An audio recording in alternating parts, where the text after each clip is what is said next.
Hello friends, welcome to Sakthi recipes. இன்றைக்கி ரொம்பவே டேஸ்டியான ரொம்பவே ஹெல்த்தியான மூங்கில் குருத்தை வச்சு எப்படி கிரேவி பண்ணுறதுன்னு தான் பார்க்க போகிறோம்.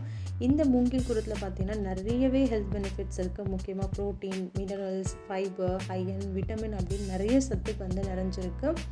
வீடியோக்குள்ளே போகிறதுக்கு முன்னாடி நம்ம சேனல் சக்தி ரெசிபீஸை சப்ஸ்கிரைப் பண்ணிக்கோங்க. கூடவே பக்கத்தில் இருக்க பெல் ஐக்கானையும் கிளிக் பண்ணிக்கோங்க. வாங்க இந்த ரெசிபி எப்படி பண்ணுறதுன்னு பார்க்கலாம்.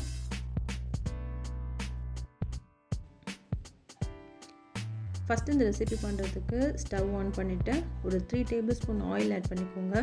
ஆயில் நல்லா காஞ்சதும் கடுகும் சீரகம் ரெண்டுத்தையுமே ஆட் பண்ணிக்கலாம். கடுகு நல்லா பொரிஞ்சதும் இது கூடவே ஃபைனாக கட் பண்ணியிருக்கிற ஒரு 3 வெங்காயம் இதோட ஆட் பண்ணிக்கலாம். இது நல்லா கொஞ்சம் கலர் சேஞ்ச் ஆகிற அளவுக்கு இந்த எண்ணெயிலே நல்லா பொரிஞ்சு வரணும். அது வரைக்கும் நல்லா அதை கலரி விட்டுக்கோங்க. இது கூடவே ஃபைனாக கட் பண்ணியிருக்கிற கறிவேப்பிலையும் இதோட சேர்த்து நான் ஆட் பண்ணுறேன். நான் கட் பண்ணி ஆட் பண்ணியிருக்கேன். உங்களுக்கு வேண்டாம் அப்படின்னா நீங்கள் டைரெக்டாக அப்படியே ஆட் பண்ணிக்கோங்க. இது கூடவே ginger garlic paste 1 tablespoon add பண்ணிக்கலாம். இதை நல்லா மிக்ஸ் பண்ணி எடுத்துக்கலாம். இதோட இஞ்சி பூண்டு பேஸ்ட் எல்லாமே நல்லா பச்சை ஸ்மெல் போகிற அளவுக்கு நல்லா வதக்கி எடுத்துக்கோங்க. நல்ல ஸ்மெல் போனதும் இது கூடவே நான் ஃபைனாக கட் பண்ணியிருக்கிற ஒரு 2 தக்காளி இதோட ஆட் பண்ணிக்கலாம். ஆட் பண்ணிவிட்டு இது எல்லாத்தையும் நல்லா மிக்ஸ் பண்ணி எடுத்துக்கோங்க. தக்காளி இதெல்லாமே நல்லா வதங்கி வரணும். இந்த ஸ்டேஜில் நம்ம மூங்கில் குருத்து இருக்கு இல்லையா, அது டைரெக்டாக நான் ஆட் பண்ண போகிறதுல ஒரு 10 to 15 மினிட்ஸ் நல்லா அது பாயில் பண்ணிட்ட பிறகு தான் இந்த மூங்கில் குருத்து இதில் ஆட் பண்ண போகிறேன். இது நல்லா வதங்கிறதுக்காக சால்ட் ஆட் பண்ணிக்கோங்க. இப்போ பாயில் பண்ணி வச்சுருக்கிற அந்த மூங்கில் குருத்து இதோட ஆட் பண்ணிக்கலாம். ஒரு 10 மினிட்ஸ் நல்லா பாயில் பண்ணால் போதும். நல்லா பாயில் ஆகியிருக்க அந்த மூங்கில் குருத்தை இது நம்ம ஆட் பண்ண போகிறோம்.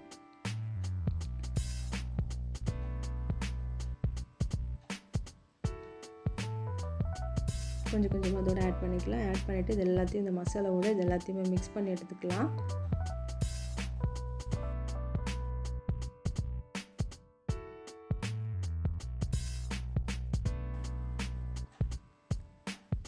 இந்த ஸ்டேஜில் கொஞ்சமாக டர்மரிக் பவுடர் ஆட் பண்ணிக்கோங்க.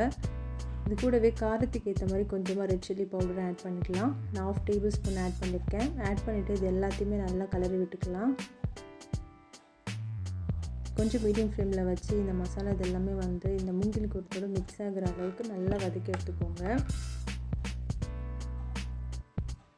இந்த மூங்கில் குருத்து பார்த்திங்கன்னா ஒரு 10 to 15 மினிட்ஸ் நான் ஆல்ரெடி பாயில் பண்ணதுனால நான் எக்ஸ்ட்ரா தண்ணி வைக்க போகிறதில்ல. கொஞ்சம் கிரேவி மாதிரி நம்ம செய்ய போகிறதுனால கொஞ்சமாக தான் தண்ணி வைக்க போகிறேன். இதுக்கு ஒரு 2 கப் அளவு மட்டும் தண்ணி நம்ம ஆட் பண்ணிக்கலாம்.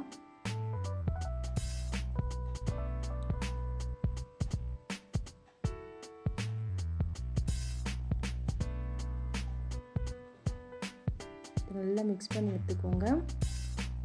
கொஞ்சம் ஹை ஃப்ளேமில் வச்சு இது நல்லா கொதிக்கிற அளவுக்கு நல்லா மிக்ஸ் பண்ணிக்கோங்க. மிக்ஸ் பண்ணிவிட்டு ஒரு 10 to 15 மினிட்ஸ் கொஞ்சம் சிம்மில் வச்சு இதை நல்லா வேக வச்சு எடுத்துக்கலாம். நல்லா கொதி வந்துடுச்சு. இந்த ஸ்டேஜில் ஓப்பன் பண்ணி பாருங்கள். இந்த தண்ணி மொத்தமே இருந்துடுச்சு. இந்த ஸ்டேஜில் நம்ம தேங்காய் பாலை இதோட ஆட் பண்ண போகிறோம். நம்ம கிரேவி பதத்துக்கு வேணும் அப்படிங்கிறதுனால நான் ஒரு அரை மூடி தேங்காய் ஆட் பண்ணியிருக்கேன். நல்லா ஃபைனாக கட் பண்ணிவிட்டு அதை தேங்காய் பால் எடுத்து இதோட ஆட் பண்ணுறேன். ஆட் பண்ணிட்டு இது எல்லாத்தையுமே நல்லா மிக்ஸ் பண்ணி எடுத்துக்கோங்க.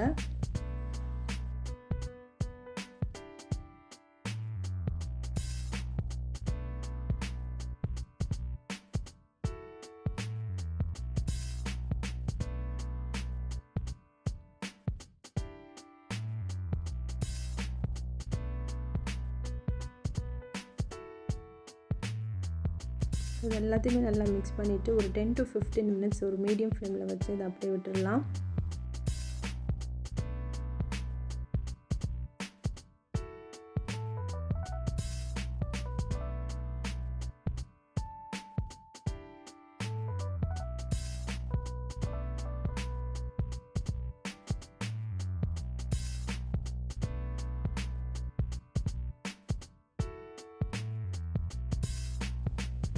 டென் மினிட்ஸ் கழிச்சு இதை ஓப்பன் பண்ணி பாருங்கள். மூங்கில் குருத்து கிரேவி ரெடி ஆகிடுச்சு.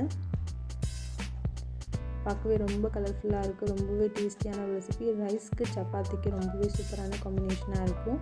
இது கூடவே கொஞ்சமாக நம்ம ஃபைனாக கட் பண்ணியிருக்கிற கறிவேப்பிலையும் இதோட கூட ஆட் பண்ணிக்கலாம். வேணும் அப்படின்னா நம்ம கொத்தமல்லியும் கூட கொஞ்சம் மேலே தூவிக்கலாம். ஃப்ளேவரும் ரொம்பவே சூப்பராக இருக்கும். கண்டிப்பாக இந்த ரெசிபியை ட்ரை பண்ணி பாருங்கள். ட்ரை பண்ணி பார்த்துட்டு எப்படி இருந்ததுன்னு கமெண்ட்ஸில் சொல்லுங்கள். இந்த வீடியோ உங்கள் எல்லாருக்கும் பிடிச்சிருந்ததுன்னா லைக் பண்ணுங்கள், ஷேர் பண்ணுங்கள். மறக்காமல் சக்தி ரெசிபீஸை சப்ஸ்கிரைப் பண்ணிக்கோங்க. தேங்க்ஸ் ஃபார் வாட்சிங்.